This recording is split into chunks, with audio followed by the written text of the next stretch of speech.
Hi, this is Alice Faye. My very special guest today is David Crosby. Hi, David. Alice. How are you? I'm fine. I'm so pleased you came. Where were you born? I was born in Hollywood. I was born there in 1941. Then my parents moved up here to a little lemon and avocado ranch in Carpinteria. And by that time, Los Angeles was starting to develop smog. So we moved to Carpinteria, and it was heaven. When did you fall in love with music? Probably from the first time I heard it. My parents told me that I started singing harmony when I was about 6. Wow. You know, my dad made films, so early on, I thought I wanted to be an actor. That sounded very glamorous to me, and I thought it would be great. But I found out later, in order to get at the attention of girls by being an actor, you had to have already been in a film. And that could take years. Whereas, if you went down to the coffee house and looked properly mournful and sang, folk songs, you could attract the attention of some lovely young thing that very night. No, the truth is, the minute I picked up a guitar and started playing, I loved it. My brother gave me a guitar and showed me a couple of chords, and that was it.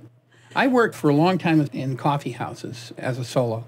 I did that in New York and in Chicago and in Miami and in San Francisco and in Los Angeles. When the Christy Minstrels folk pop act, a guy named Les Baxter thought that was a great idea, so he thought he would start one of those, and he hired us, the poor fool. He put us in little pegged pants and little red bellboy jackets.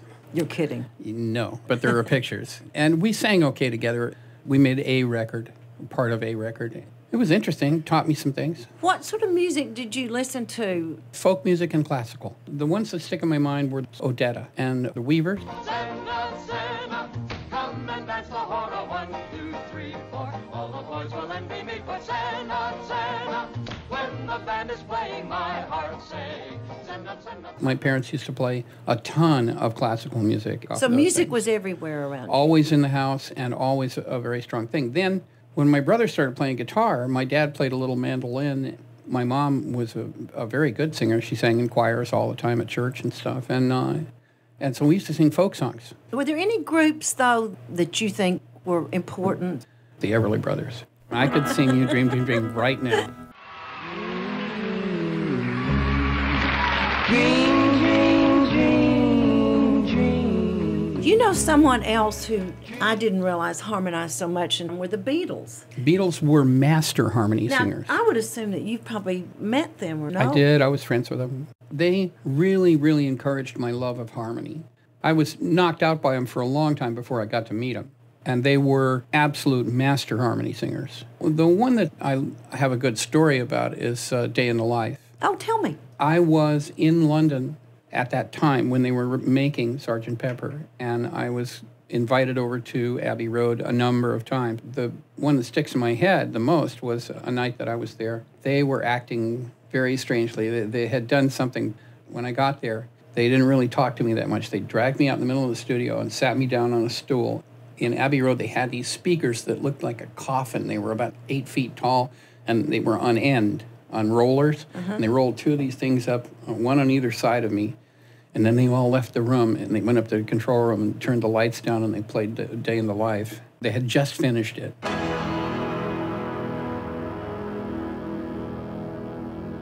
By the time I got to that last piano chord, I was just a dish rag. You must have been blown away. I was completely, absolutely stumped. I didn't know you could do that. The Beatles are probably the biggest influence of any group ever. The second biggest one would probably be Steely Dan. Steely Dan absolutely blew me right out of my shoes.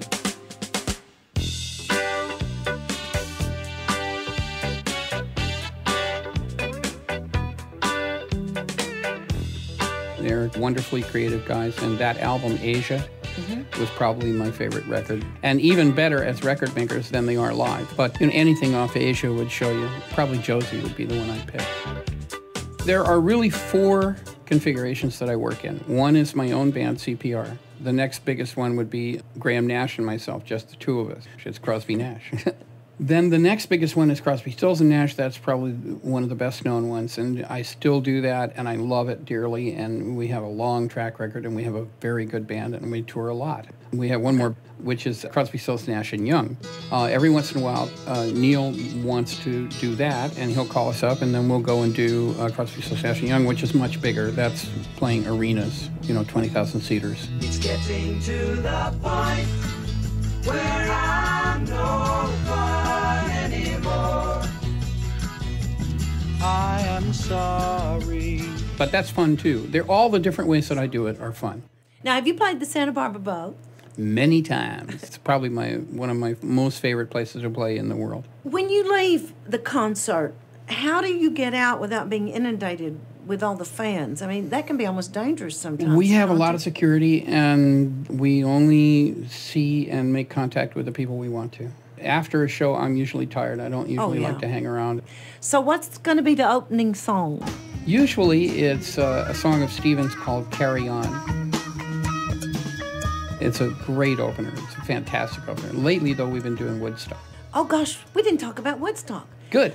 I want to know about Woodstock. It's a funny thing. People ask us about it all the time. We never think about it. We never think about the past at all. We are stars, we are golden, we are and we got to get ourselves back to the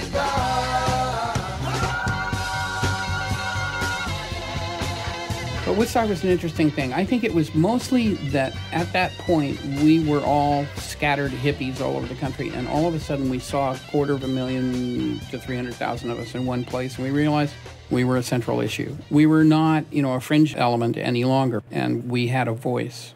We thought it was an unjust war, and we didn't want to be there, and we really didn't like sending some of the best young people in America over there to die. This government's very ruthless and very effective, and they are very determined. You are a very grown-up person. You did go through a time when perhaps drugs and alcohol were more important than life, but that got stopped. It did. How did it get stopped? It took years and years for it to stop because it's a very, very tough thing to beat. What finally gave me the chance to get it straight was I got put in prison. I got caught with drugs and a gun. Serious problem in Texas. I did a year in a Texas prison, and that was unfortunate, but it actually gave me a chance to wake up and remember who I was. When you speak of your son, you didn't get that baby very easily, did you? No, we tried for a long time. When we finally did succeed, after many, many disappointments, it was a daunting year. They told me, that I was dying. And then the IRS said, you didn't pay your taxes. And we said, yeah, of course we did. And then we found out that our accountant had taken the money, and they were going to take our house. Then we fought them, and then the earthquake knocked the house all to pieces, so then we told them they could have it. Meantime, I'm still dying. Then they tell us that my wife's pregnant, and then they tell us that I have another son, and by the way, he's a musician. It was all in 1 year.